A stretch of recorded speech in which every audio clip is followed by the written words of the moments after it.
Hello everyone, I'm Renow Zero. We are back yet again talking about attacks ramping up against the Soska sisters, similar to the attacks and the nonsense happening around Chuck Dixon and Joe Bennett when Alpha Core #1 was coming out, and now people will continue to do whatever nonsense they have to do to try to deter people from purchasing Yaira #1, even though the real fans of the comic industry, or comic books, I should say, are going to buy Yaira, considering she was the #1 most requested comic in the Ripperverse for most of the fans.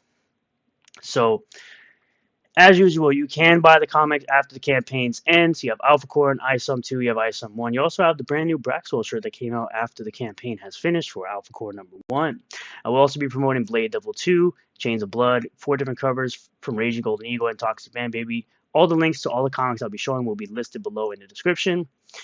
69 pages of story, anime manga style type of book.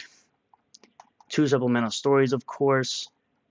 You have cover A, cover B, cover C, and cover D will be the limited summer wraparound cover, which is right here. If you want to catch up with the story, you can also get Blade of 1 at this campaign, Sick Fox Studios Unlimited, for just $10 with covers A, B, or C, whichever you choose to get. Death, Death, Death by Joe Ball.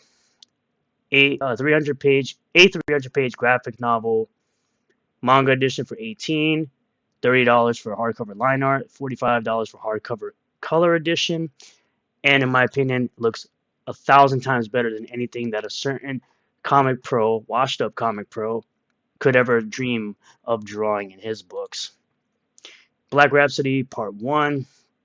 You can also back this one, 35-page manga style once again. I'm really into this artwork. I love it. It's pretty dang good in my opinion. You could choose to back it again. Links will be in the description. Super Plumber Sisters 2 by Tyler. Absolutely love the first book. I got in on the second book. And I also ordered the Girl with the Mega Fist #1.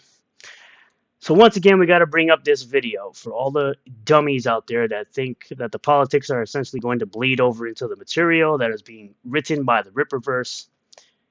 We're going to play this video again for you haters all in the back. I'm Eric July, the founder and owner of the Ripperverse. The world has become so polarizing that people have grown accustomed to companies taking political stances or being used as political platforms. So I don't necessarily get upset when people automatically assume that our company plays by the same set of rules, especially considering that I myself am a libertarian political commentator. But I want to remind you why I started this company. Go look at the first ever video that we released. I wanted to fix problems that plague the industry, both creatively and economically. So our goal was never to make the same exact mistakes, just having a slant to a different side of the political spectrum.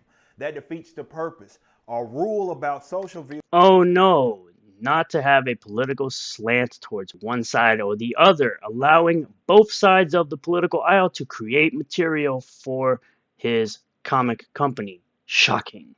And real world politics within the company is simple. Leave it at the door. Leave it at the door, and we're going to end it for that part of the video right there. Of course, if you're going to MegaCon, we have a schedule for all the meet and greets and panels for the Ripperverse Comics booth and signers and guests. You can check it out over on the Ripperverse Comics Twitter account. Now, pulling up this individual here who wants to say weird things, like you can't help but appreciate that me being ride or die for the cause. Attacks on the Soska sisters ramping up. Since when is reposting their own content and statements an attack? Since when does any of their old stuff actually matter? Oh yeah, it only matters to weirdos like you who see this as some bad thing that they did before.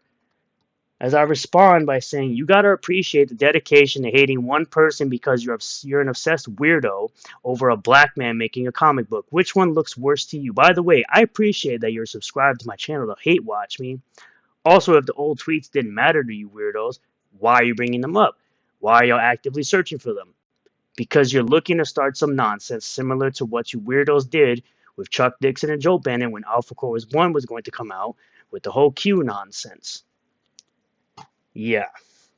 Or possibly you could be deflecting from the fact that people want refunds for a certain comic creator's books. You can see people saying that they get scammed. Where's their refunds? That the money has been spent. New projects are paying for old fulfillments. Shocking how customers are questioning where their money is and where their product is. Now, Eric obviously had to put out a statement because people are weird and they feel like they could just spew nonsense onto the internet and claim that they could get away with it. So he says, when Alpha Core number 1 was next up, they went after Chuck Dixon. Now that Yaira is next, they're going after the Soskas, and it's swinging to the other side of the political spectrum. They are now digging up 10-plus-year-old posts and such. First, they tried to fault them for stated political social positions that are not only irrelevant to the Ripperverse, but they don't even hold anymore. If any of this ever got in the way of the Ripperverse, they wouldn't be here in the first place. The rule here is that everything is left at the door, and you only get axed if you do something that gets in the way of business. This cancellation attempt didn't work, so they're moving to something else. The Soskas are quite literally known for horror films, and now they're being faulted for acting, doing raunchy things, in an extreme gore film. The worst part about it is the guilt by association that's being played. They acted in a film early in their careers that was directed by someone who turned out to be questionable. They've done nothing since, and it's promo with said director. I expect this gay stuff from leftists. I don't expect this from people that are culturally right, quote unquote. Again, none of this has anything to do with the Ripperverse. The Soskas will not be fired over the clutch pearls, and do not contact me about this. Here's my public and only statement on the matter. The Ripperverse does not cancel/fire people based on witch hunts and people digging up old stuff. Get over it, you bundle of sticks. Yeah, because they tried this before with Chuck Dixon, with Joe Bennett, and even with Andrew, the social media manager, for calling people muggles. And what did Eric tell them? Go F yourself. We also had a great point made by Horror Amarada. Shout out to Horror Amarada. Go follow her on YouTube and Rumble. People seem confused when it comes to the idea of keeping politics out of work. This doesn't mean just the politics you disagree with. It means all of them, left, right, or center. Currently, people are calling Eric a hypocrite for hiring people who may have or had an ideology they disagree with, forgetting that none of the people he has hired to this point have ever been the one thing he said you shouldn't hire: activists. People dropping this kind of criticism sound no better than the leftists they hate. They have become just like their enemy and will try to justify leaving principles behind, just like their enemy. Facts. To which this genius right here, who has, again, I've said this before, he has over 1,300 followers, yet he can barely muster up 2 or 3 likes on a post. I get more likes than you. And you want to sit up here and claim you're some big dog here on here because you have 1,300 followers. Eric July would rather work with/employ absolute degenerates and take the bad PR instead of background checking his employees. To which Eric says, clutch your pearls as tight as you need. They will not be fired due to your nonsense. Fighting on the couch if you must. Which is a joke he always makes to the weirdos who always fight on the couch and clutch their pearls over stuff they disagree with. Digging up years old tweets to get people canceled, feigning moral outrage, concern trolling, and being all around losers. Now, where have I seen this before? The one where Nat burns down these things to the ground? How dare we? Now, that was what the story was that the Soskas wrote concerning Black Widow. Just to give you kind of an idea of what their story was about. To which I also responded to what he said about the clutch pearls thing to that person, as if they didn't learn last time when they tried canceling Andrew, Chuck Dixon, and Joe Bennett. The real question is, will Mike Barron be next? My money's on yes. Because once Yaira is done coming out, Gooding will be next in the springtime. And I'm sure people will find some old stuff that Mike Barron said, and it's going to end the exact same way. Eric's not going to give 2 craps about it, and they're all going to continue to cope and seethe, which will make Gooding make more money. But we also had John Malin who asked, regarding the Soska sisters, is it true that their Black Widow story was really good? If you read it, chime in. Garrett here says, I haven't read it, but have only heard good things. Eric also has a history of talking about how much he liked that run. I'm guessing he wanted to hire them from the start. They also have ties in the film industry. He wants to be a media company. Their experience could be valuable.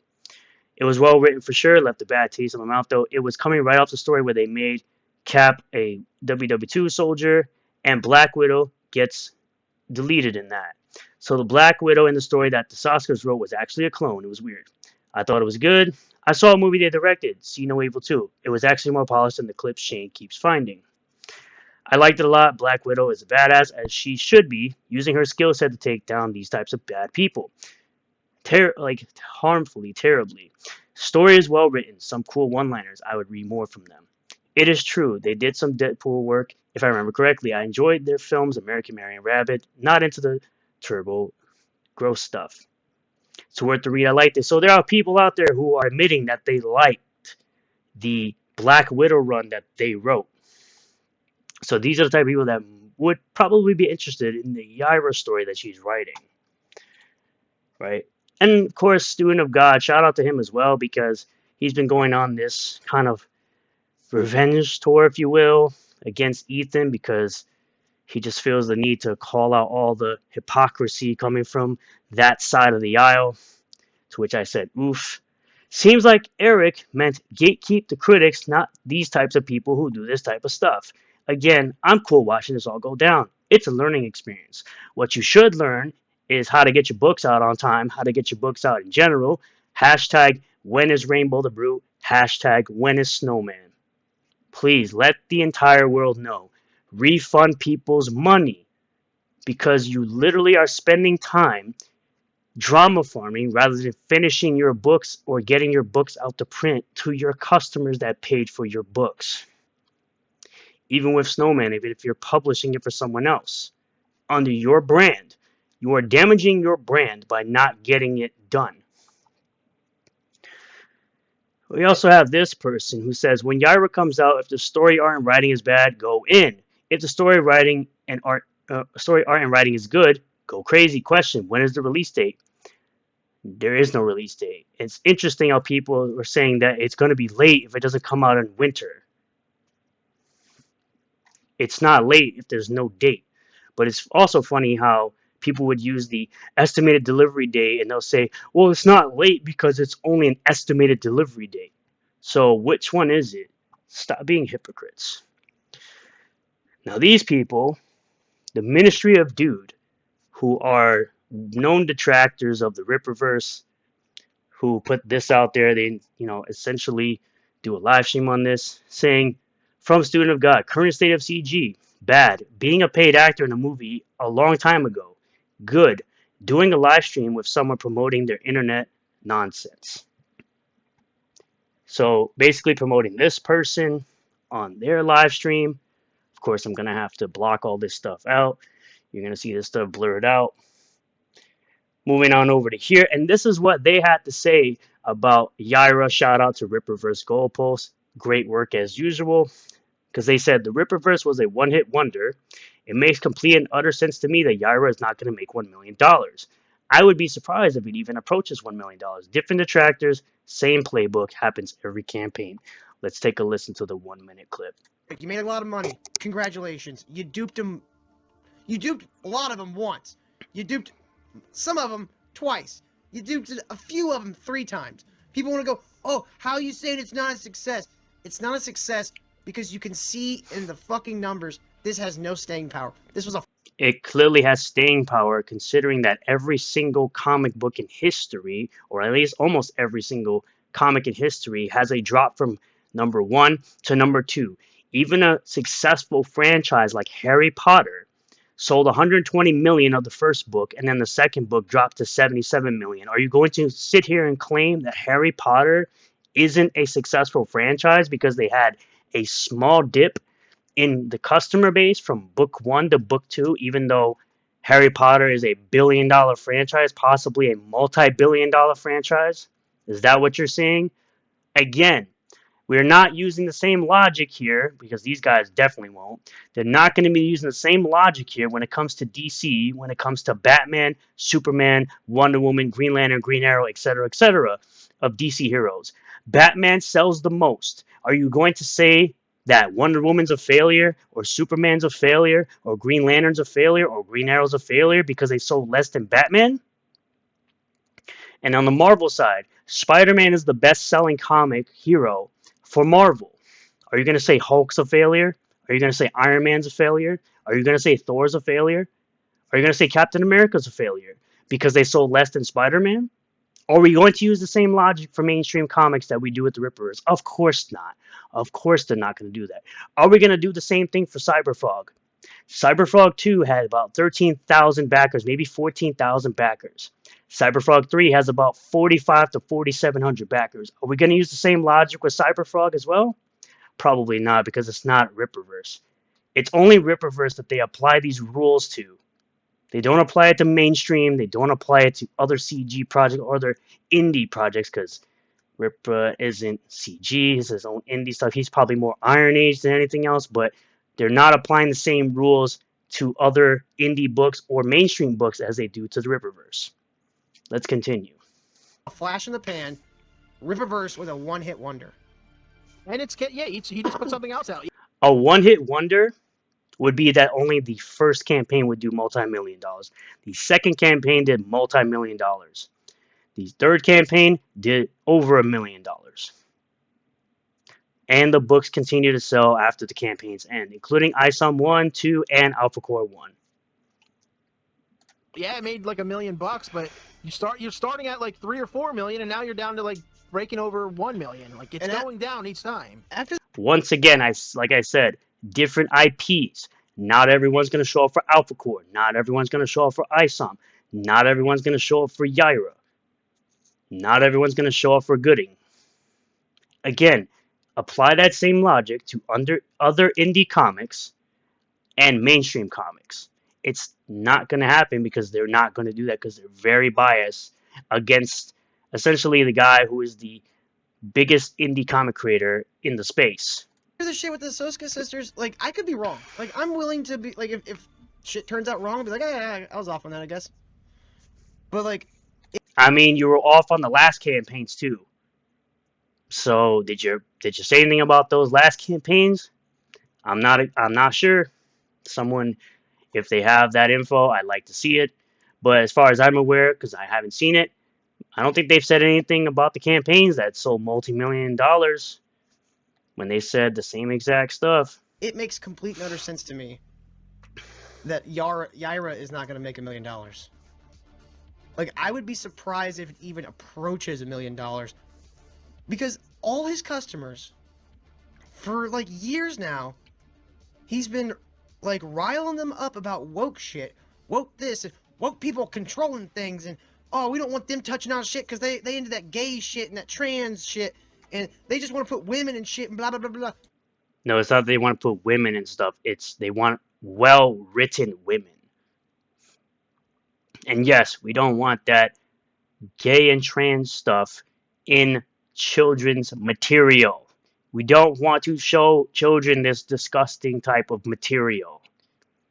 That's called grooming. That's called disgusting. Stop the bull crap. Stop the absolute bull crap.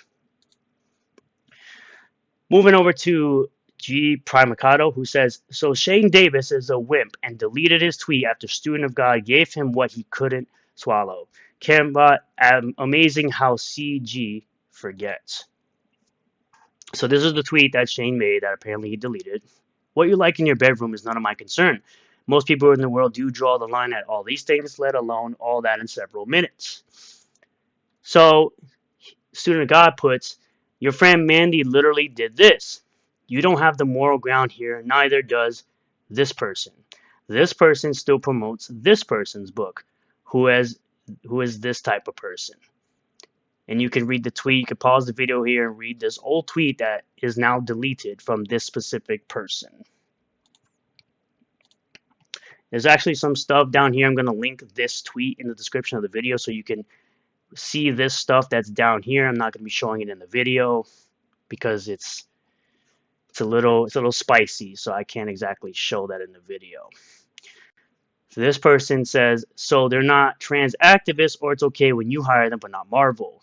To which I said, that's not how that works, and you know you're being disingenuous. The politics of the people Ripper hired never matter as long as it didn't bleed into the material.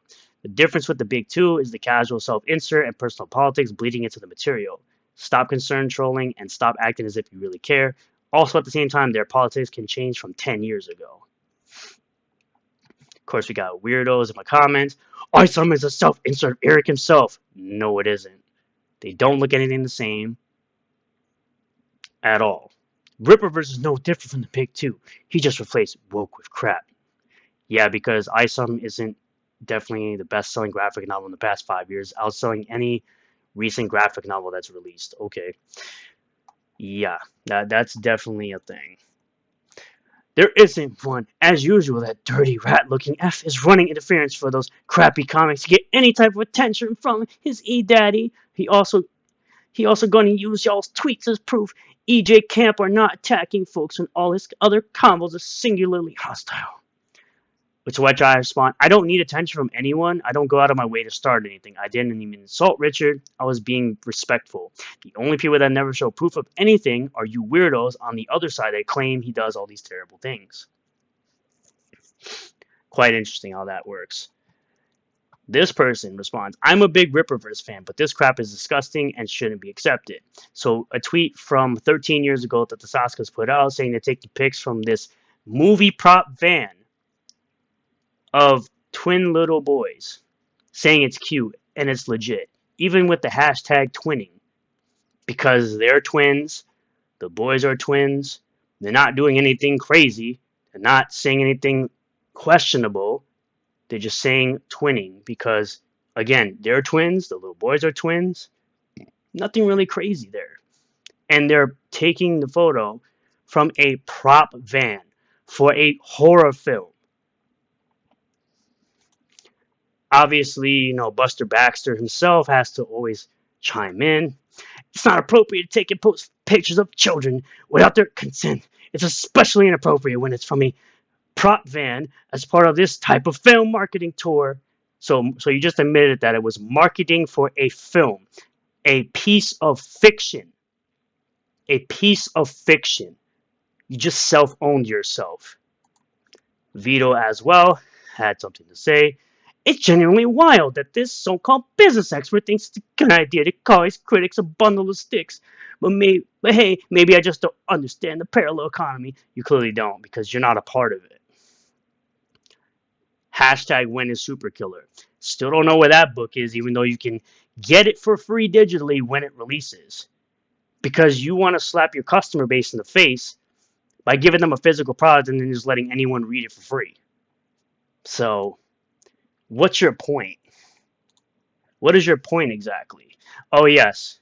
Just shift the goalposts, put all the criticism on the upcoming writers of the next Ripperverse book, and then when the next Ripperverse book is highly successful and you've got nothing else left, you'll move on to the next book and then start attacking Mike Barron because he's a part of the Ripperverse and writes for the Ripperverse, because that's all you'll ever do, you weirdos. You'll continue to shift the goalposts, think you're going to win some weird gotcha or some weird battle against, one-sided beef against another creator you dislike for some odd reason, even though he's over there enjoying himself and y'all are over on the other side drama farming.